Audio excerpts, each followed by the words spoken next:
అల్పపీడనం ప్రభావంతో కోస్తా సహా ఏపీలోని పలు జిల్లాల్లో భారీ వర్షాలు పడుతున్నాయి. అంతకంతకు కృష్ణానది ప్రవాహం పెరుగుతోంది. లోతట్టు ప్రాంతాలను అప్రమత్తం చేశారు అధికారులు. ఉమ్మడి గుంటూరు జిల్లాను వర్షాలు ముంచెత్తాయి. లోతట్టు గ్రామాలు ముంపు బారిన పడ్డాయి. గుంటూరు తాడికొండ మధ్య రాకపోకలు బంద్ అయ్యాయి. అటు మంగళగిరిలో ఇళ్లలోకి చేరింది వరద నీరు. కాలనీల్లో మోకాళ్ల లోతులో నీళ్లు నిలిచాయి. కడప జిల్లా సిద్ధవటంలో పెన్నా నది పరవళ్లు దొక్కుతోంది. ఇక విజయవాడ నగరంలో భారీ వర్షంతో లోతట్టు ప్రాంతాలు జలమయమయ్యాయి.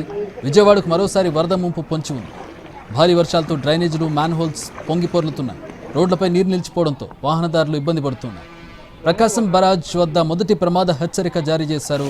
బరాజ్కి వరద పెరుగుతోంది. మొత్తం 70 గేట్లను పూర్తిగా ఎత్తి దిగువకు నీటిని విడుదల చేస్తున్నారు అధికారులు.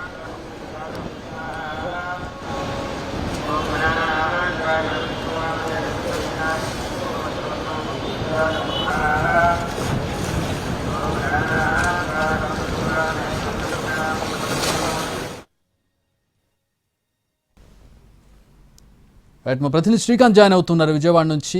ప్రకాశం బరాజ్ దగ్గర పరిస్థితి ఎట్లా ఉంది? కృష్ణా జిల్లా లోతట్టు ప్రాంతాలకు సంబంధించి, అలాగే కృష్ణా పరివాహక ప్రాంతాలకు సంబంధించి మా ప్రతినిధి శ్రీకాంత్ మరిన్ని వివరాలు. శ్రీకాంత్, ముందుగా విజయవాడ పరిస్థితి విషయానికి వద్దాం. కొంతసేపు క్రితం ప్రసన్న జాయిన్ అయ్యారు. ప్రసన్న చెప్పినటువంటి పరిస్థితిని చూసాం. మీరున్నటువంటి ప్రాంతంలో, అలాగే లోతట్టు ప్రాంతాల్లో పరిస్థితి ఎట్లా ఉంది విజయవాడలో?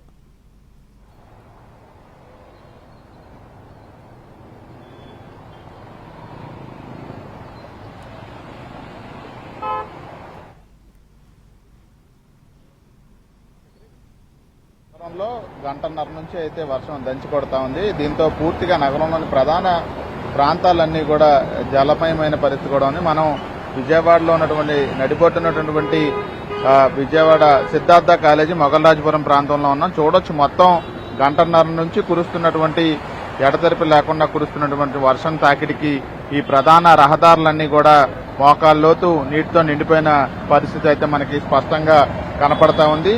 గత ఏడాది కూడా పెద్ద ఎత్తున వరుసగా ఆగస్టులో వర్షాలు కురవడం, ఆ తర్వాత బుడమేరు పొంగడంతో విజయవాడ నగరం కూడా మునిగిన పరిస్థితి. అయితే ప్రస్తుతం పెద్ద ఎత్తున వర్షాలు కురుస్తున్న నేపథ్యంలో బుడమేరుకి ఎటువంటి ముప్పు లేదని కూడా జిల్లా యంత్రాంగం స్పష్టంగా చెప్తోంది.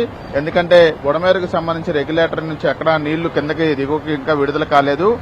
దీంతో బుడమేరు ప్రవాహం కూడా నిలకడగా కొనసాగుతా ఉన్న నేపథ్యంలో ఎటువంటి ఆందోళన నమ్మొద్దు, బుడమేరు పొంగుద్ది అనేది అసత్య ప్రచారం. ఎవరు కూడా వాటిని నమ్మొద్దు, ఆందోళనలు చెందొద్దు. అయితే ఈ వర్షం కారణంగా అయితే కొంత పెద్ద ఎత్తున నగరంలోని ప్రధాన రహదారులన్నీ జలమయమయంగా మారుతున్న నేపథ్యంలో కొంత అప్రమత్తంగా నగరవాసులు అందరూ ఉండాలని అయితే యంత్రాంగం చెప్తా ఉంది. అటు జగ్గయ్యపేట నుంచి మొదలుకొని నందిగామ, విజయవాడలోని 3 నియోజకవర్గాలు, కనమలూరు, అదేవిధంగా పామర్రు, అవినగడ్డ వరకు కూడా కృష్ణానది విస్తరించి ఉన్న నేపథ్యంలో నదీ పరివాహక ప్రాంతాల్లో ఉన్న వాళ్ళందరూ కూడా అప్రమత్తంగా ఉండాలని అధికారులు కూడా చెప్తున్నారు. ఉదయం నుంచి కూడా నందిగామ, అదేవిధంగా అవినగడ్డ ప్రాంతాల్లో వర్షం కురిసింది. విజయవాడలో నిన్న అర్ధరాత్రి 2 నుంచి 3 గంటల పాటు వర్షం కురిసినప్పటికీ కూడా ఇవాళ ఉదయం ఎటువంటి వర్షం కురవలేదు. కానీ ఇవాళ 5:30 గంటల సమయం నుంచి ఇప్పటి వరకు కూడా మనం విజువల్స్ లో చూస్తే వర్షం అయితే దంచి కొడుతుంది. ఈ నేపథ్యంలోనే నగరంలోని ప్రధాన ప్రాంతాలన్నీ కూడా ఈ విధంగా జలమయమయ్యాయి. మనం విజువల్స్ లో కూడా స్పష్టంగా చూడొచ్చు. కొన్ని చోట్ల వాహనాలు కూడా మొరాయిస్తున్న పరిస్థితి కూడా ఉంది. ఈ నేపథ్యంలో ట్రాఫిక్ కూడా పూర్తి స్థాయిలో కొన్ని ప్రధాన రోడ్లలో కూడా స్తంభించిన పరిస్థితి కూడా ఉంది. అయితే ఈ వర్షం కారణంగా రోడ్ల మీద నిలిచిన ఈ నీళ్లన్నీ కూడా సైడ్ డ్రైన్లోకి వెళ్లిపోయే పరిస్థితులు ఉంటాయి. కాబట్టి కొంతవరకు సమయనంతో ఉండాలని అధికారులు చెప్తున్నారు. అత్యవసరం ఉంటే తప్ప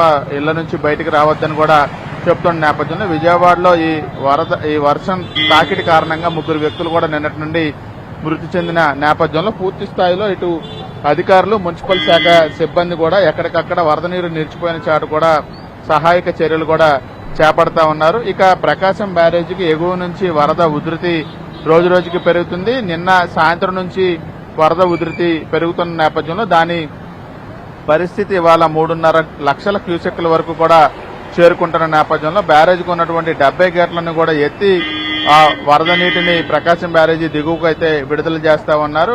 అదే సమయంలో 2 రోజుల పాటు, అంటే ఇవాళ, రేపు, ఎల్లుండి 3 రోజుల పాటు కూడా పూర్తి స్థాయిలో భారీ ఎత్తున వర్షాలు కురుస్తాయి. కాబట్టి దాని ప్రభావం వల్ల విజయవాడ నగరంలో కొంత ఇటువంటి పరిస్థితి ఉంటుంది. ట్రాఫిక్ ఇబ్బందులకు సంబంధించి కూడా ఏదైతే విజయవాడ పోలీసులు అందుబాటులోకి తెచ్చారో ఆ యాప్ ద్వారా కొంతవరకు ట్రాఫిక్ ఎలా ఉందనేది కూడా పరిశీలించి దాని ప్రకారం వెళ్లాలని చెప్తా ఉన్నారు. ఎక్కడైనా ఈ వర్షపు నీటి కారణంగా ఇబ్బందులు తలెత్తితే కనుక వెంటనే కంట్రోల్ రూమ్ జిల్లా కలెక్టర్ ఆధ్వర్యంలో ఏర్పాటు చేశారు కాబట్టి వాళ్ళకి వెంటనే సమాచారం అందించాలని కూడా చెప్తా ఉన్నారు. ఇక నదిలో కూడా మత్స్యకారులు వెళ్లొద్దని ఆదేశాలు జారీ చేశారు. ఇక విజయవాడ నగరానికి సంబంధించి చుట్టూ అన్ని ప్రధాన రహదారులు కూడా ఈ విధంగానే జలమయమైన పరిస్థితి కూడా ఉంది. వర్షం ఇదే విధంగా రేపు కూడా కురిస్తే కనుక వాహనాలు మొరాయించే పరిస్థితి కూడా విజయవాడ నగరంలో మనకి స్పష్టంగా కనపడుతోంది. కొన్ని ప్రాంతాల్లో ట్రాఫిక్ పూర్తి స్థాయిలో స్తంభించిపోయిన పరిస్థితి కూడా కనపడుతున్న నేపథ్యంలో ఎక్కడికక్కడ ట్రాఫిక్ ని